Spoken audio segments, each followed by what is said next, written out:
ti mi kha chim ka du mi che se atu cho nation building kan ti laram pum pi kha nation kha tu kan bil la kan ti te ka kan ma than tlang peng mana pai vaya biru kholo mi le biavan ruwa hol du lo o mi hui ma khuate ma sangte ma tlang te atang mi kan tam tok cho khati tham kan chon zaitin me vaya ram kan siam khola nation building kan tu ding sia chun peng tlang jong kal ta ka haw mi phun zon kan zon du a haw chu cho ni nia ka challenge kan du bak ko na chu han ka chim bal lo kha cha khan peng tlang ruanak khua le peng tan kha asul ka talo trending sa ko chon bom ding sa ko ti kho ding mi sa ko sanain mi phun kong tv agenda issue chua chon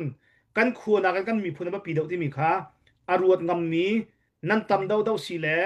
kan peng tla kan mi phun he luat nak la kan ka kholai chu cha tua challenge kan du ve min ha cho peng vialte khua vialte tlang vialte holai dang mi phun vialte holai dang mi kan ma chin mi phun vialte jong chin ram pum pi huakin chin ram kan dir lai nation building kan tu lai tia nani tim tak tak sia chun khavial te thil kan nei mi kha mu le kan chi a haw ti mi te kha kan van chim ka du mi se la an hu tu tam dok man chim te la kha te kha introduction a man chim ka du mi se pu house kai lom